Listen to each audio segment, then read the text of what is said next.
सदाशिवसमारम्भां शंकराचार्यमध्यमाम् अस्मदाचार्यपर्यन्तां वंदे गुरुपरंपराम्। इस सूक्ति को सार्थक करने वाले आदरणीय आद्य गुरु शंकराचार्य जी का आप स्वरूप देख रहे हैं। शंकराचार्य जी की जयंती के अवसर पर यहाँ विधिवत पूजन किया गया। केंद्रीय संस्कृत विश्वविद्यालय जयपुर परिसर, जो कि संस्कृत शिक्षा देने के लिए सुप्रसिद्ध है। हमारे यहाँ विद्या शाखाएँ जो हैं, विद्या शाखा माने डिपार्टमेंट, व्याकरण, साहित्य, शिक्षा शास्त्र इत्यादि बहुत सारे यहाँ पर विभाग चलते हैं।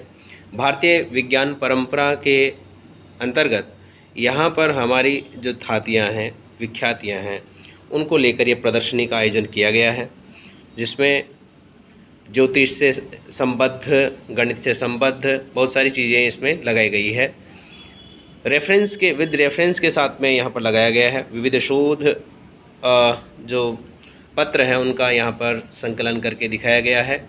वेदा हि ज्ञार्थमभिप्रवृत्ताः कालानुपूर्वा विहिताश्च यज्ञाः तस्मादिदं कालविधानशास्त्रं यो ज्योतिषं वेद स वेद यज्ञान। इस प्रकार से ये भारतीय विज्ञान परंपरा के तहत किया गया है। हमारे जो ऋषि परंपरा है, व्याकरण के हैं, उन व्याकरण में ब्रह्मा जी से बृहस्पति और बृहस्पति से इंद्र से भरद्वाज और भरद्वाज से ऋषि मुनियों ने उनको आगे तक ब्राह्मण और ब्राह्मण से सर्वजन, ब्रह्मा और सर्वजन तक इनको प्रसारित किया गया, लिखा गया है। हमारे महाभाष्य के पशपाशान्निकम में ब्रह्मा बृहस्पतये प्रोवाच बृहस्पतिरिंद्राय इंद्रो भरद्वाजाय भरद्वाज ऋषिभ्य ऋषयो ब्राह्मणेभ्यः। इस प्रकार से यह हमें पंक्ति वहाँ मिलती है। ज्योतिष एंशियंट एस्ट्रोनोमर, इसमें भी आप देख सकते हैं, सममंडल लेखा संप्रवेश वेलाम करोति योर्कस्य तत्। इस प्रकार से एक साइंस इन संस्कृत भारती के द्वारा भी एक पुस्तक निकली हुई है, उसमें भी आप इनको जान सकते हैं। व्याकरण, साहित्य, ज्योतिष, शिक्षा, हमारे धर्म ग्रंथ है, महाभारत, रामायण, पुराण इत्यादि जो ग्रंथ है, उसमें भी बहुत सारी चीज़ें हमें मिलती हैं। आप भी यहाँ पर जयपुर परिसर में आकर इस प्रकार की प्रदर्शनी का लाभ ले सकते हैं। यहाँ अध्ययन अध्यापन की जो व्यवस्था है, बहुत ही व्यवस्थित व्यवस्थाएं हैं। संस्कृत माने केवल पूजा पाठ की भाषा नहीं है, केवल धर्म की भाषा नहीं है। इस भाषा का विज्ञान अद्भुत विज्ञान है। जयंती, पाली प्राकृत साहित्य के व्यवहारिक पक्ष, वर्तमान की उपयोगिता, संस्कृति शोध संदेश, श्रावणी, भारती, इस प्रकार से बहुत सारे ऐसे पब्लिकेशंस हैं जो संस्कृत के इस क्षेत्र में कार्य करते हैं। उनमें शोध ग्रंथ प्रकाशित होते हैं, शोध पत्र प्रकाशित होते हैं। यह संस्थान की प्रकाशन का है। प्रथम दीक्षा, द्वितीय दीक्षा, तृतीय दीक्षा, इस प्रकार से 5 दीक्षा तक पाठ्यक्रम जो पढ़ने के चलाए जाते हैं, ये स्तर हैं जिनको हम देखते हैं। इसी प्रकार से ज्योतिषामृतम, खगोल, भारतीय ज्ञान विज्ञान परंपरा, संस्कृति शोध संदेश,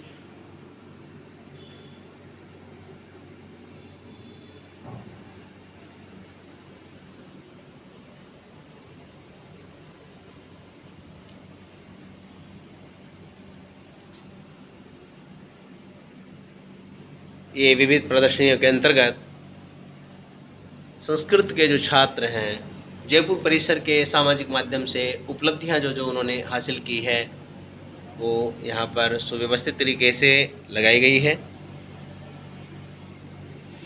इसी प्रकार से रौद्रो नाम क्रोधस्थायी भाव है, विभाव, अनुभाव इत्यादि का, और व्यभिचारी भाव, ये साहित्य में हम पढ़ते हैं। तो रौद्रो नाम क्रोध स्थायी भाव है, किसका कौन सा स्थायी भाव होता है, उसके बारे में यहाँ सुव्यवस्थित तरीके से चित्रित किया गया है।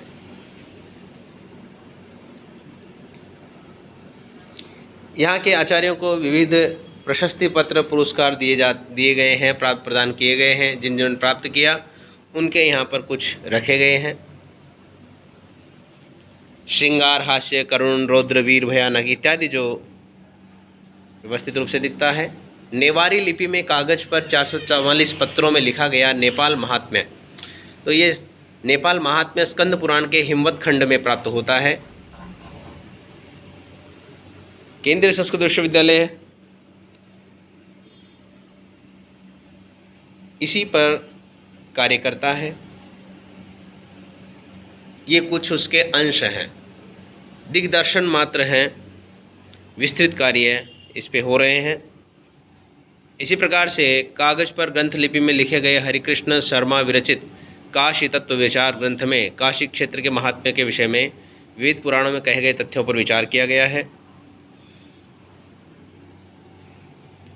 श्रीधर स्वामी विरचित भावार्थ दीपिका टीका के साथ श्रीमद्भागवत महापुराण की पांडुलिपि, जो कई छोटे बड़े लघु चित्रों के साथ देवनागरी लिपि में कागज के 1077 पत्रों पर लिखी गई है, उसका कुछ चित्रण यहाँ दिखाया गया है।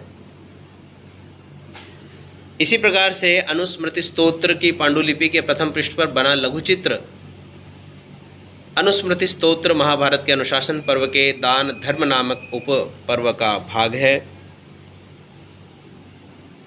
नंदी पर बैठे शिव के चित्र के आकार में देवनागरी लिपि में लिखी गई शिव नंदी स्वरूप महिम्न स्तोत्र की पांडुलिपि आप देख रहे हैं। इसी को देखते हुए हम इधर बढ़ेंगे, भारतीय विज्ञान परंपरा। इस प्रकार के पत्रक हमारे यहाँ से प्रकाशित हैं। बहुत सी संस्थाएं हैं जो कार्य कर रही है। दिल्ली में संस्कृत संवर्धन प्रतिष्ठानम जैसे है, संस्कृत भारती है, तिरुपति विद्यापीठ है, LBS है, सारे जितने भी संस्कृत के इंस्टीट्यूट्स हैं, विश्वविद्यालय हैं, ये सब बहुत ही अच्छे से इस पर कार्य कर रहे हैं। न केवल संस्कृत में बल्कि हिंदी में, इंग्लिश में और भी बहुत सारी भाषाओं में हमारे यहाँ पर पुस्तकें प्रकाशित होती है। आज भारत की तरफ सारे विदेश के जो लोग हैं कुछ न कुछ प्राप्त करने की दृष्टि से देखते हैं। हमारा जो भारत है वह विश्वगुरु है, विश्वगुरु था। यदि हम इन्हीं के साथ इनको अगर ध्यान से देखें, पढ़ें, तो निश्चित रूप से हमारे लिए गौरव का विषय होगा। हम गौरव से कह सकते हैं कि हम भारतीय हैं। हमारे जो ग्रंथ हैं केवल पूजा पाठ के ही ग्रंथ नहीं हैं, इनमें बहुत सारी चीज़ें लिखी रही है। और अंत में इसी सूक्ति के साथ में इसको पूर्ण करते हैं, धर्मो रक्षति रक्षितः। यदि हम धर्म जो है उसकी रक्षा करेंगे तो वह रक्षित धर्म होकर के हमारी रक्षा करता है। आप देखते हैं कि इधर देखिए, जो सद्गुरु हैं तमिलनाडु के, वो सद्गुरु नाम से प्रसिद्ध हुए हैं। अगर इनको देखा जाए तो ये हमारे संस्कृत के जो ग्रंथ हैं उसी के आधार पर वो बोलते हैं।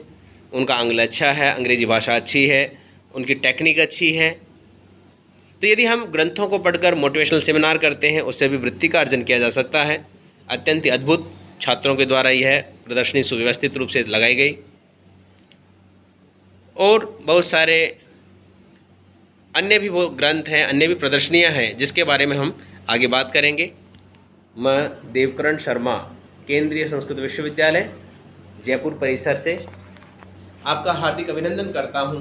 निश्चित रूप से यदि हम हमारे जो ग्रंथ हैं उन ग्रंथों को अगर देखते हैं, ग्रंथों को अगर पढ़ते हैं, उन ग्रंथों में लिखी हुई बातों को समझने का प्रयास करते हैं, तो उससे निश्चित रूप से हमारे ज्ञान विज्ञान को जानकर हमारी जो नई पीढ़ी आ रही है उस पीढ़ी में हम उन संस्कारों को दे सकेंगे। आज हमारे यहाँ से बहुत सारे ग्रंथ हैं जो बाहर विदेश में जा चुके हैं, उन पर कुछ कार्य हो नहीं रहा है। अब कार्य नहीं हो रहा है तो इसमें हम क्या कर सकते हैं? हम अपने छात्रों को ये बताएं कि हमारे पास में क्या क्या उपस्थित है, कौन कौन से ग्रंथ हैं। इसी के साथ में मैं आपका फिर से इस जयपुर परिसर में अभिनंदन करता हूं। आप भले ही भारत के किसी भी क्षेत्र से हो, हमारे यहाँ पर पूरे भारत में 13 जगह इंस्टीट्यूट चलते हैं। इसके अलावा अनौपचारिक केंद्र चलते हैं। उन अनौपचारिक केंद्र में भी आप पढ़ करके संस्कृत का लाभ ले सकते हैं। जय तु संस्कृतम, जय तु भारतम।